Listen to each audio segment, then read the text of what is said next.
స్థాయిలో ఉండి కార్యకర్తగా వచ్చి అన్ని పాయింట్ వైడ్గా అని చెప్పింది. ఇది అభివృద్ధి విజయం, ఇది ట్రాఫిక్ నిబంధనల్లో ఎట్లయితే ట్రాఫిక్ నిబంధనలు ఇరకపోయిన బాధ్యతల విజయం, ఇది బాధ్యతల విజయం. నిజంగా ఇది బాధ్యతల విజయం, ఇది హైడ్రా విజయం. ఒక రకంగా చెప్పాలంటే అభివృద్ధి విజయం, హైడ్రా విజయం, స్థానికుడి విజయం. కొత్త నీరు రావాలి, అసెంబ్లీకు కొత్త నీరు రావాలి, అసెంబ్లీలో కొత్త వ్యక్తులే రావాలి అనే ఇది కొత్త నీటికి స్వాగతం.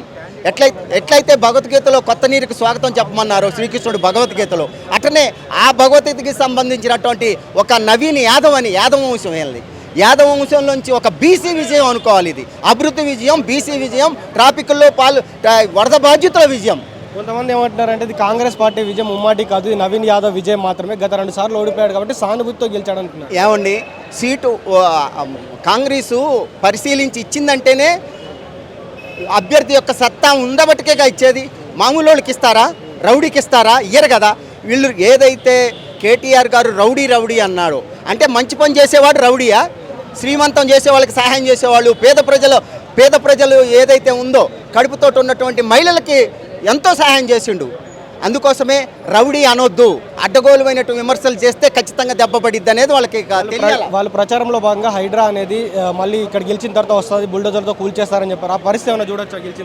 మేము అదే కదండి ఇప్పుడు నేను అన్నది హైడ్రా విజయం అని. ఎందుకన్నా అంటే ఎవరైతే అక్రమదారులు ఉన్నారో వాళ్ళని తొలగిస్తే హైడ్రా ఇచ్చేసినట్టేనా?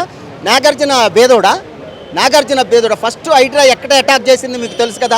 నాగార్జున ఆస్తుల మీద చేసింది. అంటే హైడ్రా బేదోడు మీద చేసినట్ట, నాగార్జున మీద చేస్తే హైడ్రా మీద చేసిన అది తప్పు అనేది క్లియర్గా అర్థమవుతుంది. బేదోడు ప్రజలు మీ పోతాయి అని కేటీఆర్ చేసిన హైడ్రా మీద విమర్శే వాళ్ళకి ఇప్పుడు 30,000 మెజార్టీతో నవీన్ యాదవ్ గారు గెలవటానికి కారణం, 30,000 మెజార్టీతో గెలవటం కారణం, ఓడిపోవటానికి కారణం కేటీఆర్ గారే అని నేను భావిస్తూ ఉన్నా.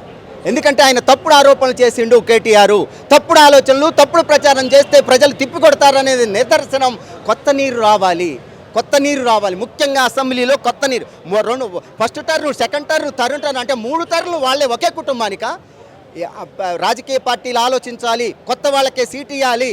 ఇదొక సూచికగా భావించి కొత్త నీరు యువకులకి స్థానం ఇవ్వాలనేదే నేను జూబ్లీ నియోజకవర్గ ఎన్నికల తరఫున కోరుతూ ఉన్నా. ఈ విజయం పైన కాంగ్రెస్ పార్టీ వాళ్ళకి ఏం చెప్తారు, అదేవిధంగా బీఆర్ఎస్ వాళ్ళకి ఏం చెప్తారు? నేను రేవంత్ రెడ్డికి మట్టికి ఒక విషయం స్పష్టంగా చెప్తున్నా. మూసీ నది ఉందో దాన్ని ప్రక్షాళన చేస్తానన్నావు నువ్వు, దానికి విజయం, దానికి మద్దతుగా మేము ఓటేసాము. నిర్భయంగా చెప్తున్నా, గుండె మెచ్చ చేసుకొని నువ్వు మూసీ నదిని బాగు చెయ్యి, మరి చెరువుల్ని బాగు చెయ్యి. ఎవరైతే అక్రమదారులు ఉన్నారో వాళ్ళని కంప్లీట్గా తొలగించండి. మేము హైడ్రాన్ చూసి ఓటేసాము, ఫస్ట్ హైడ్రాన్ చూసేసాము, తర్వాత నవీన్ యాదవ్ని చూసేసాము. నవీన్ యాదవ్ అనేవాడు కొత్త నీరు, అసెంబ్లీలో కొత్త వాళ్ళు అడుగు పెట్టాలి. ప్రతి రాజకీయ పక్షానికి నేను కోరేదంతే, కొత్త వాళ్ళకి సీటు ఇవ్వండి. బీఆర్ఎస్ వాళ్ళు తప్పుడు ప్రచారాలు చేయొద్దు.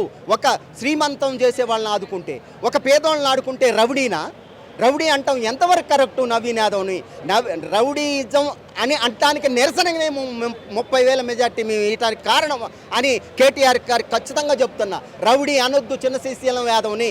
ఒకప్పుడు కమ్యూనిస్టులను కూడా రౌడీ అన్నారు, పీడిత ప్రజల కోసం పోరాడిన కమ్యూనిస్టులను కూడా రౌడీ అన్నారు. ఇది ఎంతవరకు కరెక్టు? కేటీఆర్ గారు మీరు అనవసరమైనటువంటి నిందలేస్తే ఇలా మీడియా చైతన్యవంతం ఉంది, మరి సోషల్ మీడియా చైతన్యవంతంగా ఉంది. కాబట్టి తప్పుడు ఆరోపణలు చేయొద్దు అనేది నేను బీఆర్ఎస్కు చెప్తా ఉన్నా. Please subscribe to the channel and download the Politicos app from the links in the description.